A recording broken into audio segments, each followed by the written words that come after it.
O Senhor esteja convosco. Ele está no meio de nós. Proclamação do Evangelho de Cristo segundo Marcos. Glória a vós, Senhor. Depois que João Batista foi preso, Jesus foi para a Galileia, pregando o Evangelho de Deus e dizendo: o tempo já se completou e o reino de Deus está próximo. Convertei-vos e crede no Evangelho. E passando à beira do mar da Galileia, Jesus viu Simão e André, seu irmão, que lançavam a rede ao mar, pois eram pescadores. Ele lhes disse: segue-me e farei de vós pescadores de homens. E eles, deixando as redes, seguiram a Jesus. Caminhando mais um pouco, viu também Tiago e João, filhos de Zebedeu. Estavam na barca, consertando as redes, e logo os chamou também. E eles deixaram seu pai Zebedeu na barca, com os empregados, e partiram, seguindo Jesus. Palavra da salvação. Glória a vós, Senhor. Terceiro domingo do tempo comum. A igreja, com a liturgia de hoje, nos convida e nos chama, irmãos e irmãs, para fazer a experiência, para refletir sobre o nosso chamado. Somos um povo amado, somos um povo chamado por Deus, somos um povo chamado ao seu amor, somos um povo chamado à sua santidade. A santidade de Deus, a vida de Deus é que nos atrai. O Senhor que chama, como chamou André, João, Tiago e Pedro, também continua a nos chamar. O nosso chamado, irmãos e irmãs, é um chamado primeiro para estar com Ele, sentir, experimentar a força de ser povo de Deus, recuperando essa aliança de amor que Deus tem com cada um de nós. Todas as vezes que nós ouvimos falar de chamado, a gente pensa que é para fazer alguma coisa na igreja, ou para ser padre. Ah não, eu vou lá não, que tem que fazer coisa. Não, o chamado não é isso. O chamado é uma experiência do amor de Deus. O chamado é compreender que Deus quer nos salvar, e que Ele oferece gratuitamente essa salvação. Já nos deu a salvação, já somos um povo amado, já somos um povo salvo. Fomos salvos e somos salvos pela cruz de Jesus, pelo mistério da sua paixão, da sua morte e da sua ressurreição. Somos um povo vitorioso. O Senhor oferece tudo isso, oferece a sua vida, nos dá a sua bênção, nos dá a sua graça, nos dá a sua unção. Somos um povo de Deus. E a nossa vida, irmãos e irmãs, vai caminhando como resposta a essa experiência. E essa experiência nos torna também pregadores, anunciadores, testemunhas. Nas leituras de hoje, vemos essa figura forte de Jonas. Jonas que vai a Nínive pregar. Jonas vai a Nínive anunciar o caos. A gente olha para o profeta e sempre pensa que o profeta vai lá e ele anuncia a tragédia, a desgraça. Não. Uma cidade como Nínive, uma cidade extremamente corrompida, uma cidade rica, era sede, é uma cidade imperial, a sede do império. O coração econômico, político estava em Nínive. E Jonas vai lá anunciar o quê? O fim da cidade? Não, vai anunciar a esperança. O que Jonas prega não é o castigo divino, mas senão o caminho da salvação. Certamente, muita gente em Nínive, devia ter aí uns 10 milhões de pessoas, era uma cidade grande, muito grande mesmo, Nínive. 3 dias para você atravessar a cidade. Não era uma vilinha, não era um bairro, um lugar, era uma cidade grande, e com todos os seus problemas, como Londrina também tem os seus problemas, mas uma cidade marcada pela riqueza e pela corrupção, pelo afastamento da aliança, pelo abandono de Deus.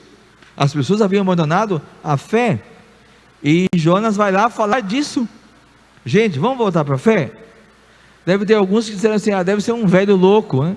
É um doido, está aí pregando o castigo, falando de Deus, da aliança, essa coisa toda, dizendo que daqui a 40 dias Nínive vai ser varrida do mapa. Mas uma outra parte vai entender a palavra de Jonas, vai entender o que Jonas está dizendo nessa experiência de amor. Jonas anuncia o amor, Jonas anuncia a salvação. Jonas é chamado e enviado para falar das coisas bonitas, santas, da proposta de salvação que Deus tem para cada um de nós, desse amor maravilhoso que nos alcança, desse amor maravilhoso que nos atrai, desse amor maravilhoso que nos traz, que nos dá sempre a paz. E por isso, irmãos e irmãs, que nós também vamos aos pouquinhos deixando a nossa vida ser moldada por essa experiência. São Paulo na segunda leitura vai dizer: olha, presta atenção, esse mundo está passando, nós não somos daqui, a figura deste mundo passa, e o tempo está bem breve, está se abreviando o tempo. Lógico que está se abreviando o tempo também para nós, o nosso tempo é breve. Este mundo que nós estamos vivendo passa. A nossa organização mental, a nossa organização psicológica não deve ser uma organização de perpetuação neste mundo. Muitas vezes a nossa palavra, o nosso gesto tem a ver com a nossa, como se fosse viver eternamente nessa terra. Não viveremos eternamente nessa terra. Este mundo vai passar, quer queira, quer não, quer você queira, quer você não queira, este mundo vai passar, e passa para todos, e não somos daqui, somos caminheiros, somos peregrinos. O Senhor é que nos dá a vida nova, é o Senhor que nos dá a sua vida, é o Senhor que nos coloca nesse caminho de salvação, nesse caminho de vida eterna. Esse é o nosso grande chamado, o chamado ao amor de Deus, o chamado a uma vida santa, e como resposta a esse primeiro amor. Por isso, irmãos e irmãs, que o nosso sim a Deus nunca será um peso, nunca será algo ruim. Mas olha que tristeza, tem que ir lá de novo, tem que fazer. Não, porque é uma experiência de amor, é uma experiência de vida, é uma experiência de esperança. Quem caminha com Deus, quem está em Deus, certamente vive bem melhor, porque encontra onde colocar o coração, encontra onde colocar a vida, encontra onde colocar a sua confiança e a sua esperança, porque sabe que Deus está vivo e jamais nos deixará perecer. É o Deus do amor, é o Deus da bênção, é o Deus da aliança, é o Deus da libertação. Sim, é nesse Deus que nós colocamos nossa fé, é nele que nós cremos, e é ele que nós seguimos, é ele que nós amamos, é ele que nós adoramos também. Hoje queremos rezar pedindo ao Senhor que nos faça renovar tudo isso dentro de nós, renovar essa experiência de amor. Às vezes a gente vai vivendo e tem a fé como se fosse algo fora de nós, uma doutrina, um conjunto de coisas para fazer, um conjunto de coisas para observar, quando a nossa fé é só amor, quando a nossa fé é só santidade, quando o nosso Deus é só vida. É preciso colocar o nosso coração, a nossa vida, na vida de Deus, e começar essa travessia, começar essa caminhada. Peçamos ao Senhor que nos ajude a fazer tudo isso, apesar das coisas do mundo, apesar das tristezas que às vezes nos envolve. Ontem recebi eu vi no Facebook uma foto com uma pequena legenda, que dizia assim, a foto era da arca de Noé, no meio da água, e dizia assim, eu não sei se alguém viu isso, a arca não tinha janelas nas laterais, As janelas da arca eram em cima. Não tinha janela como essas aqui. Noé não olhava do lado. Noé olhava para cima. Às vezes, irmãos e irmãs, a gente insiste em ficar olhando do lado. E do lado da nossa história, do lado do mundo, do lado do tempo de hoje, o que nós encontramos? Medo, tristeza, angústia, solidão, tempestades. É o que nós encontramos ao nosso lado. A pandemia que gera medo, a corrupção que desanima, as confusões deste mundo, a devassidão ético-moral que invade as nossas casas, que invade as nossas vidas, que invade a vida da nossa família, a corrupção na política, na economia, a bagunça desse mundo, a idolatria, a pornografia. Só confusão a gente encontra olhando na janela. Moisés não, né? Noé não olhava do lado. Noé olhava para cima, olhava para o alto, olhava para Deus. E ao olhar para Deus, olhar para o alto, ele via a esperança. Podia esperar, podia confiar, podia crer que Deus estava conduzindo a sua vida, conduzindo aquela arca para um lugar melhor, para a tranquilidade e para a paz.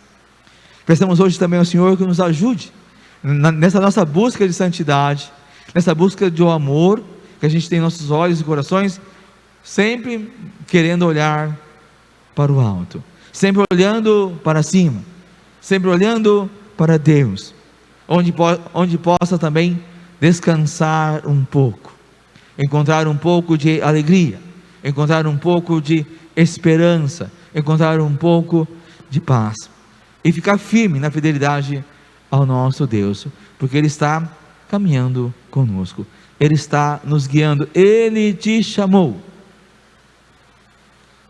Ele te amou e te ama.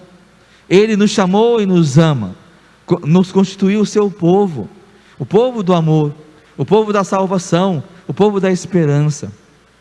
Que o Senhor nos ajude também na nossa vivência diária, que o Espírito Santo nos capacite com a sua unção, com a sua luz e com a sua força, para que cada dia a gente possa também ser um pouquinho de luz onde nós estamos, como Jonas, que vai numa cidade imensa e fala deste amor, vive este amor, e a cidade vai se convertendo. Também nós, com o nosso comportamento, com a nossa fé, com o nosso olhar para o alto, com o nosso olhar para Deus, com o nosso olhar para cima, com o nosso olhar para o amor, com o nosso olhar para a intercessão e para a unção do nosso Deus, para a santidade do nosso Deus, a gente possa também gerar a alegria, a esperança e a confiança, porque Deus caminha conosco. Glória ao Pai, ao Filho e ao Espírito Santo. Como era no princípio, agora e sempre. Amém. Em pé, irmãos e irmãs, professemos a nossa fé com confiança.